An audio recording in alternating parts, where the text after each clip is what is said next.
사랑하는 드림스타 친구들, 일주일 동안도 잘 지냈나요? 요즘 비가 정말 많이 내리고 있었어요. 정말 근데 오랜만에 어제는 햇님을 본 것 같아요. 이렇게 비구름이 걷히고 기다렸던 햇님을 보자 정말 너무 기쁘고 반가웠어요. 자, 오늘도 우리 함께 하나님의 말씀 잘 들을 준비 됐나요? 오늘 말씀에서는요, 하나님께서 약속을 하셨던 그 순간이 이루어지는 말씀이에요. 70년이라는 시간이 걸렸지만 하나님께서는 잊지 않고 약속을 지켜주셨어요. 어떤 약속을 지켜주셨는지, 그리고 말씀을 통해 우리가 알아가 보도록 할게요.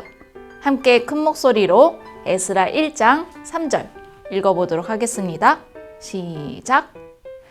이스라엘의 하나님은 참 신이시라. 너희 중에 그의 백성된 자는 다 유다 예루살렘으로 올라가서 이스라엘의 하나님 여호와의 성전을 건축하라.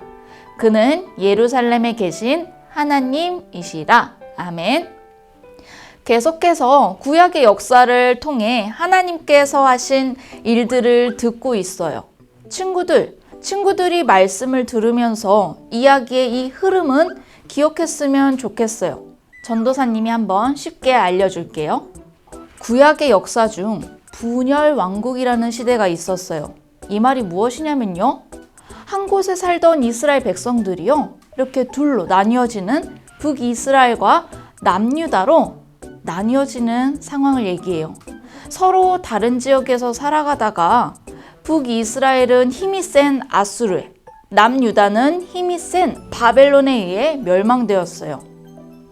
이후 남유다에 있었던 이스라엘 백성들은 바벨론의 포로가 되어 바벨론을 위해 노예로 일을 하기 시작했어요. 무려 70년 동안이나요. 하지만 하나님께서는 선지자를 통해 70년의 노예 생활 후 이스라엘 백성들이 자신이 살았던 곳으로 다시 돌아오게 해주실 것을 약속하셨어요. 자, 과연 어떻게 되었을까요? 시간이 흐르고 힘이 센 나라였던 바벨론이요.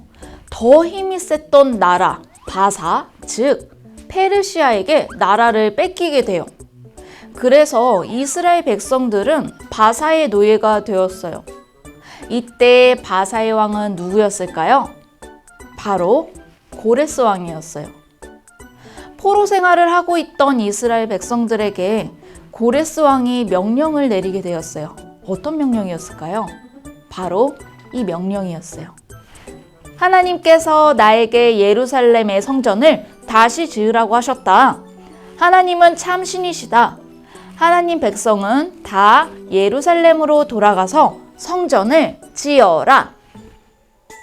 전도사님이 아까 하나님께서 이스라엘 백성들에게 70년 후에 이렇게 될 것을 약속한다고 이야기해 주셨죠? 무엇이었나요? 맞아요. 자신이 살았던 곳으로 돌아가게 해주신다고 하셨어요. 고레스 왕의 마음을 움직이셔서 이 약속을 하나님께서는 지켜주셨어요. 고레스 왕은 이스라엘 백성들이 어디에 머물러 살든지 은과 금과 필요한 물건과 짐승을 주어 백성들이 잘 살도록 도와주라고 하였어요. 그리고 다시 지어질 성전을 위해 기쁘게 도와주었어요. 고레스 왕의 말을 들은 이스라엘 백성들은 감동을 많이 받아서요. 사람들이 모두 일어나 고향으로 떠날 준비를 하였어요. 자, 이렇게 이스라엘 백성들이 잘 도착할 수 있도록 에스라 선지자가 도와주었어요. 기쁜 마음으로 고향에 도착하여 하나님을 위해 성전을 짓고 예배드리는 날을 꿈꿨어요. 자, 그런데 반면 포로 생활을 하였던 이스라엘 백성들 중에는요, 지금의 삶이 너무 편해서 그냥 새로운 곳에 가기 싫어했던 사람들도 있었어요. 자, 생각해보면 이 백성들의 마음도 너무 이해가 가요. 우리 친구들이 살았던 동네에서 갑자기 다른 지역으로 이사를 가가지고요, 70년 동안 살았다고 생각해 볼게요. 우리에게 익숙한 문화가 달라지고 또 환경이 바뀐다면 마음이 어떨까요? 마음이 어려울 것 같아요. 그런데 전도사님도 마찬가지였어요. 결혼을 하면서 그동안 살던 곳을 떠나서 다른 지역으로 이사를 가게 되었는데요. 아직도 익숙지 않고 참 낯설어요. 자, 그런데 이들에게 중요한 사실이 있었죠.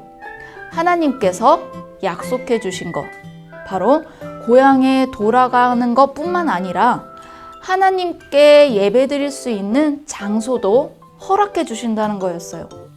자, 말씀을 한번 정리해 볼게요. 친구들, 하나님께서 약속하신 것은 반드시 하나님의 때에 이루셔요. 친구들, 이스라엘 백성들이 포로 생활을 하게 된 그 이유가 무엇이었을까요? 한 글자로 표현한다면요, 바로 죄 때문이었어요. 이러한 죄를 용서해 주시고요, 70년이라는 시간이 지난 후 다시금 예배의 자리로 나올 수 있도록 하나님께서 고레스 왕을 통해 그리고 에스라를 통해 인도해 주셨어요. 오늘날도 마찬가지예요. 그동안 코로나 바이러스로 2년이라는 시간 동안 만나지 못했어요. 지금은 함께 모여 교회에서 예배드릴 수 있게 되었어요. 기쁜가요, 모두? 하지만 2년 동안의 생활이 너무 익숙해져서 오히려 교회에 나오는 게 어색하고 힘들 수 있어요. 드림스타 친구들, 하나님께서 예배드릴 수 있는 장소를 주신 것이 얼마나 감사한 일인지 생각해 보기를 바랄게요. 우리가 교회에 가고 싶다고 해서 갈 수 있었나요? 2년 동안 아니었었죠. 사회적 거리두기 때문에 가지 못했었어요. 그런데 지금은 어떤가요? 가고 싶을 때, 그리고 주일날 자유롭게 갈 수 있는 상황이 다시 왔어요. 하나님을 믿는 자녀들은 자신만 하나님을 믿고 끝이 되어서는 분명히 안 돼요. 말씀을 듣고 함께 나누면서 서로를 위해 섬겨야 해요. 고레스의 왕의 말을 듣고 기쁘게 고향으로 떠났던 이스라엘 백성들처럼 교회에 자유롭게 갈 수 있는 이 상황에 정말 감사하고 또 이러한 감사의 마음을 담아 예배드리는 드림스타 친구들이 되기를 기도하겠습니다. 우리 친구들 할 수 있죠? 네. 모두 다음 시간에 만날게요.